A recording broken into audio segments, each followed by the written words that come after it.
served us well, um, not only during times of challenge, as was the case in the early 90s and as is the case now, but even when things have been going well, having a forum, or should I say a series of fora, where the important entities in our society can get together to discuss areas of concern, areas that we need to focus on, and indeed I think the social partnership has worked well.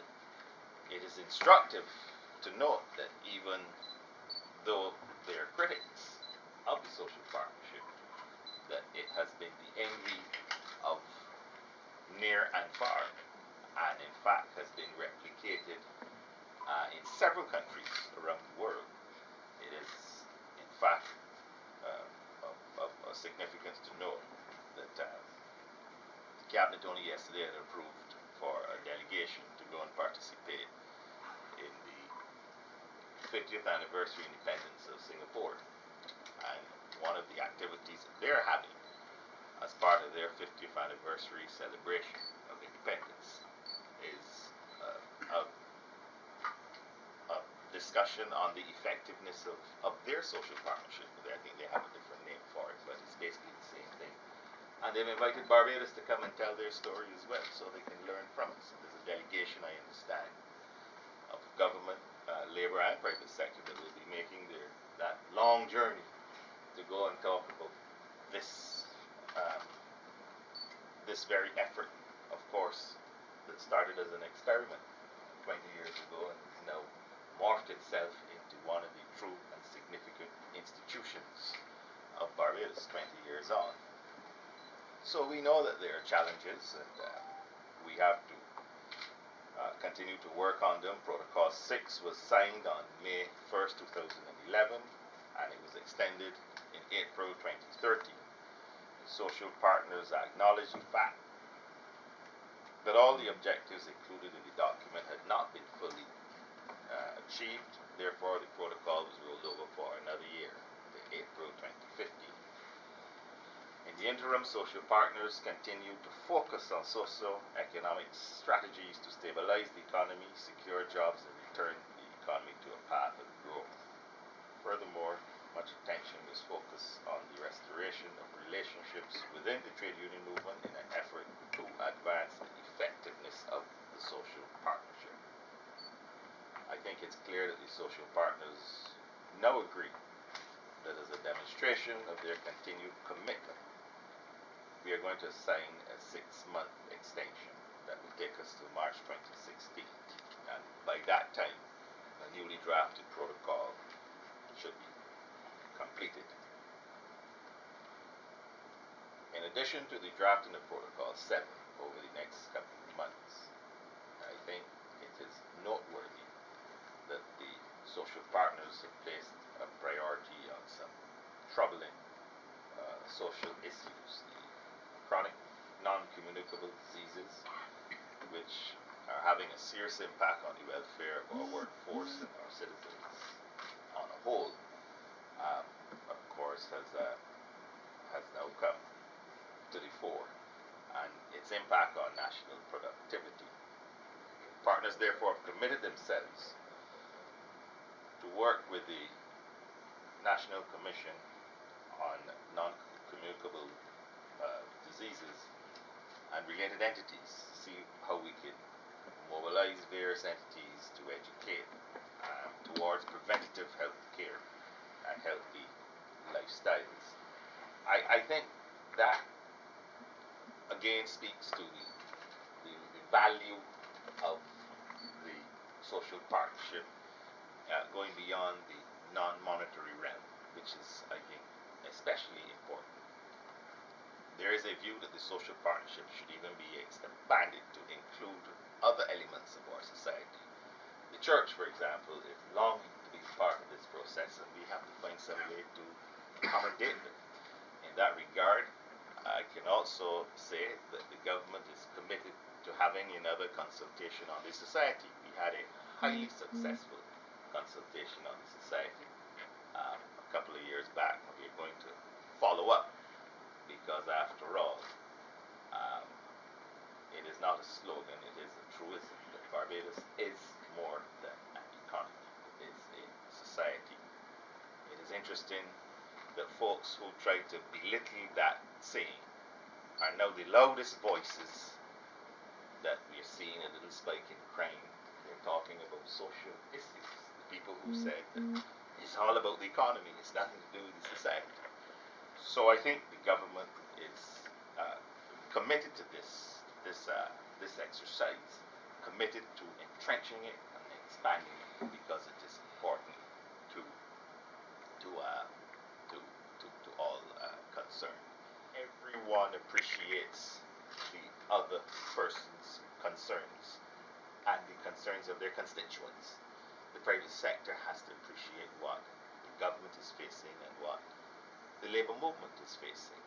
The labor movement has to appreciate what the government is facing and what the private sector is facing. Of course, the government has to appreciate what both of the partners are facing. So I think that I stand by my statement that the social partnership has been a success.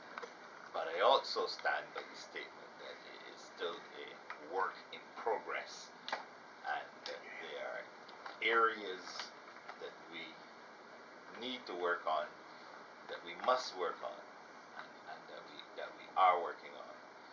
Because those objectives weren't met when that initial term expired at 2013, we rolled it over until 2014, and we've just agreed to another extension while we work on Protocol 7. Now, we have met a number of the objectives in that protocol. Our Employment Rights Act was in that protocol. Our National Employment Policy was in that protocol. But there's some areas that take longer.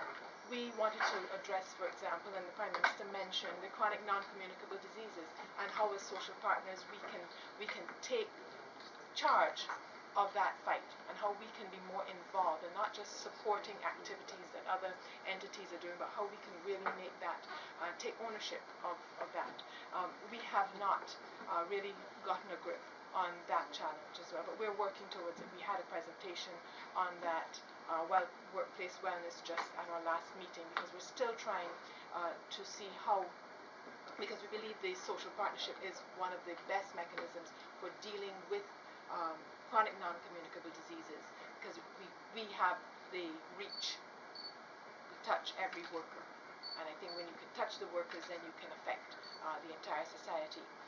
Productivity and public sector reform are two areas, very thorny issues that are in our protocol as well, and we all know that there's still a lot of work to be done as far as those go, and I'm sure we will be working on them for many, many years to come. So those were two of the objectives in there that we hadn't met as well, so two of the big ones. So the three I mentioned, chronic non-communicable diseases, productivity, and public sector reform.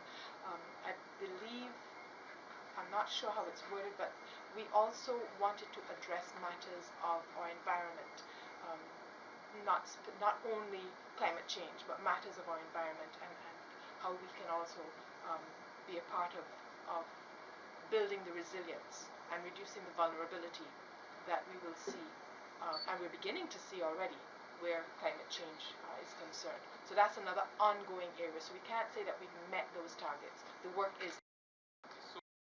The validity, the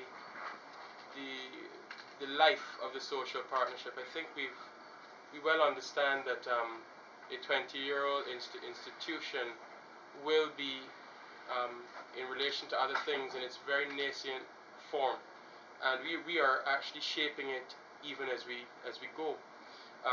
So the traditions of 20 years are still to be bedded down, and we actually are, to be quite honest, creating those forms even as we go ahead. The areas of consultation, of taking the consultative process seriously, is something that we will spend a lot of time looking at. The area of productivity, not only, I think productivity usually comes up with worker productivity. That usually is the link. but there are productivities that we haven't even started to scratch the surface yet. Our manufacturing, our productivity in relation to our tourism plant. Are we really maximizing the plant as we should? Are we getting the most from our lands, from the places where we work, and our businesses? Are they as productive as they can be? Do we have the right infrastructure and machinery, tools and persons and training? And those things, I think, we're going to spend the next, certainly the next round between this protocol and the next, really taking a very, very serious look at how it is as a community we can start to affect our global rankings. Because it makes no sense us having a society that, although we are measured against, we measure ourselves against our own measures and we think we're doing well. But when we apply our standards to an international standard, we have to be, I think, as a nation, in the top 20. If we're not in the top 20, then we're actually falling. And I think that as a social partnership, we're going to spend a lot of time considering how can we have the best civil service, the best private sector, the best governance models that we can. And I think that those are the areas to which you in the media and our partners should hold us. Are we doing enough to forge that new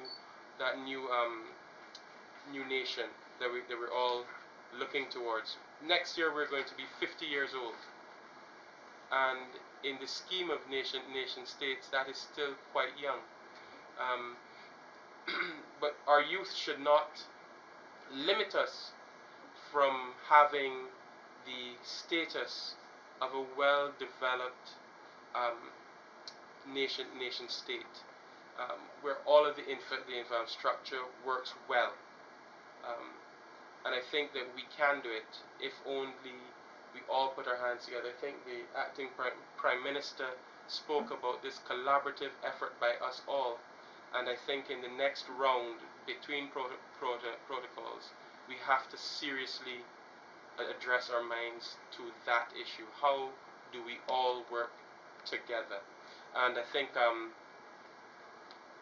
the big challenge to me, just to answer the questions that we heard, the economy has been the biggest challenge to the social partnership. I say that because if everything was going well, people tend not to get as tense as they do. But with an economy that has been floundering, people hunker down, and as a result, we have seen some of the very cracks that we were plastering over have now been rendered apart. And I think that is something that we also have to turn our minds to. How do we create an institution that is stronger than the vagaries of an economy that can rive it apart?